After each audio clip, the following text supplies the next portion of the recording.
Today, I'm ranking all my MIDI controllers from least to most favorite. Freebeat.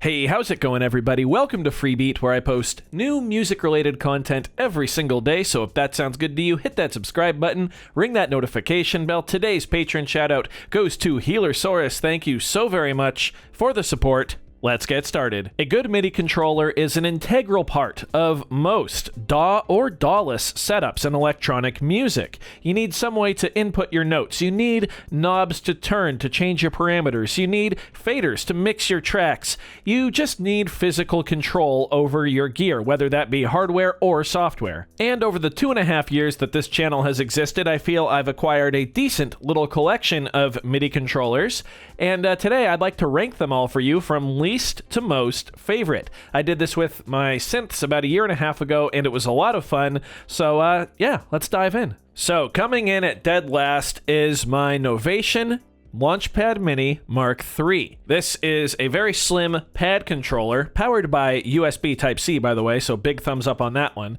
And, you know, the only reason it's dead last is because it doesn't do a whole lot. Its primary function is for launching clips in Ableton Live, and, you know, for that purpose, it does really, really well. You can also play your sample kits with it in Ableton, and even play some keys with the keys mode. However, none of the pads are velocity sensitive, so I would recommend finding another input method if you want to use this for actually playing your sounds. Now, if you know me, you know that I don't spend a whole lot of time in Ableton, so you might be wondering why I picked this controller up.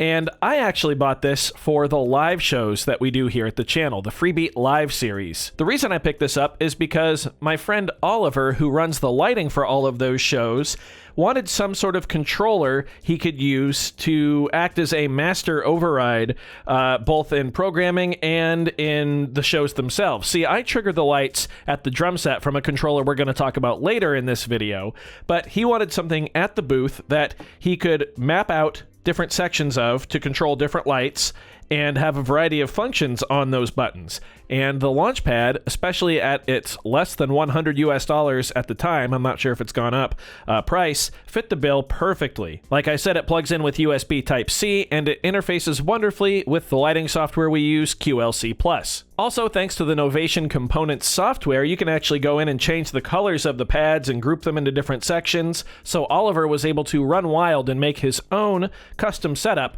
for the Launchpad, and it works really well for the live shows. So for the price, we're actually pretty happy with it. But like I said, its primary application is for Ableton, at least when it comes to making music, and I don't spend a ton of time in Ableton, so this, aside from the live shows, doesn't get used a whole lot. Next up, we have the MPC Studio Mark II. Full disclosure, Akai did send me this controller to review when it first came out. I will link that video down below if you'd like to watch it. This is a controller, of course, from Akai, specifically for the MPC software. And like I said, I did do a review of this unit, and when it comes to controlling the MPC software, it does a fairly good job. These are the best pads, in my opinion, that I own on any device. They are phenomenal. I love playing them. The wheel here has a nice click to it. It's notched, so scrolling is great. Clicking it in feels good. I love that the buttons are rubber, but that they're still clicky. The touch strip is kind of weird to get used to, but once you do, it does work fairly well. My only gripe is that it doesn't have any of Akai's signature Q-Link knobs on it for controlling parameters. But when it comes to controlling the MPC software, it does a really good job. Unfortunately, that's about it. Outside of the MPC software, it doesn't really have any integration with anything else, and because I already own an MPC-1, I don't really have any reason to use the MPC software, at least in my opinion. I'm really hoping that Akai will make some sort of update that allows this controller to work with the MPC-1, because if I could use the MPC-1 with these pads for finger drumming, oh, that would be incredible. Next up, we have the Novation Launch Control XL. Now we are really getting into the controllers that I just absolutely love. Everything from here on out, I think, is just phenomenal. As you can see, this is more of a mixer-style controller, so we've got a whole bunch of knobs up here. We've got faders, and we've got some buttons. This is my go-to controller for Ableton Live that almost always sits on my computer desk. Just is powered. There it is. USB full-size Type B, and it's like the ultimate budget mixer controller for Ableton. You've got both sets of your sends up here, A and B. You've got your pan. You can actually switch these to control the device parameters as well. You've got 8 faders here for mixing. You can switch your track focus. You can also select your tracks like that, go up and down for your sends. It has the elusive record arm hardware control for Ableton, which for some reason seems absent on a lot of pieces of gear. But when you press record arm, you can then use buttons 1 through 8 down here to actually arm the tracks for recording, which is so nice. It just works great with Ableton, and like I said, it almost never leaves my computer desk. However, the reason that I really, really love it is because of the user templates section and how flexible the editing software is for this controller. This is my favorite controller for the OPZ. I've got a USB full-size B to Type-C cable. I just plug it into the OPZ, call up one of my 8 user templates that I've created, which, by the way, I will link a video going over those templates, which are free to download, in the description below, and then I'm good to go. So with the flexibility of the software, I can have 8 different user templates that I have set up to switch between the 8 audio tracks of the OPZ. From there, I can have all of the wheel commands and parameters mapped to these knobs right here, which is just so nice to have on command. I can have a persistent 8-channel mixer for the 8 audio tracks of the OPZ. No matter what track I'm on or what screen I'm on, I can always be like, oh, let's drop the chords out, let's turn up the kick. And it's just great. Down here, I have a whole bunch of shortcuts to like the tape track features, as well as individual drum samples. Again, regardless of what template I'm on, so I can always finger drum along. I can always do some tape control. I believe if I hold this one and then this one is tape, I can't remember exactly. But yeah, the amount of options are just endless when it comes to controlling the OPZ, and I love this thing. It is a great controller. I can't believe that it's less than $200 US because it really does pull its weight. Alrighty, next up we have my favorite portable MIDI controller, the Arturia Keystep. This was the first MIDI controller that I picked up for the channel. I originally got it for the OPZ, and it is awesome. It's very, very compact. It's 32 mini keys that have both velocity and aftertouch. You can either power it off of micro USB, which also does MIDI. It's got an adapter jack. It's got CV outputs, sustain, sync in and out, full 5-pin MIDI in and out. It's got an awesome sequencer and arpeggiator that are both a lot of fun to play with, but my favorite feature by far is how little it takes to power this thing. The Teenage Engineering OPZ can plug directly into this Keystep with a micro B to Type-C cable and both power the Keystep and have the Keystep control the OPZ. Super powerful. I love it. When I was using my OPZ really heavily, this was my favorite portable setup. In fact, I even had some Velcro on here, and the OPZ would Velcro right to it. Yeah, it's just a terrific controller.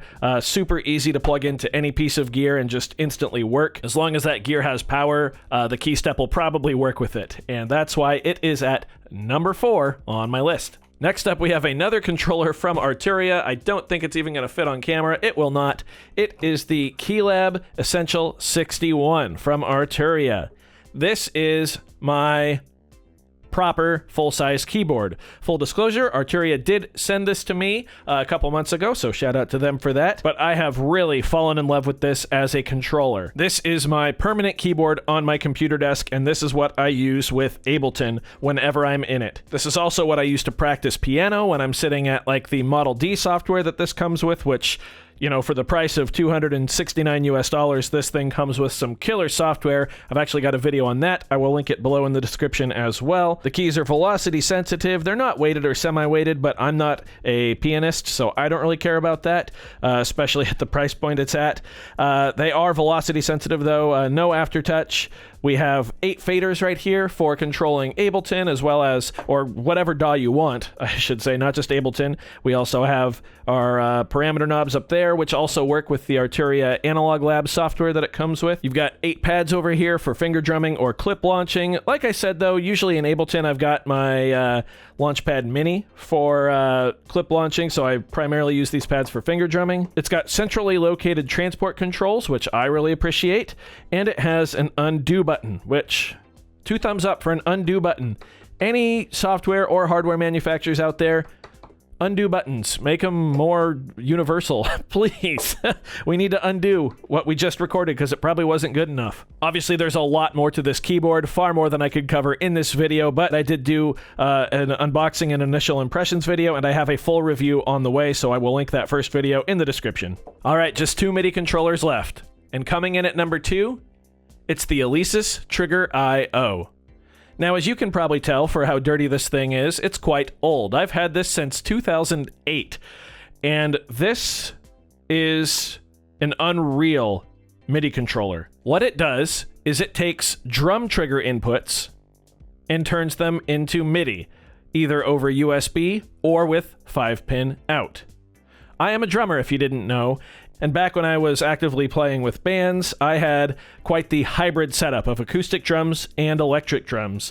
And this MIDI controller right here gave me the flexibility to use just about whatever triggers I wanted with whatever samplers or synths the band needed me to use. The mapping capabilities are extensive, to say the least. And you have a lot of parameters that are particular to drums as well, such as threshold and velocity curve, crosstalk, retrigger time. Any of these 10 inputs here can be set to any note on any channel, completely independent of each other.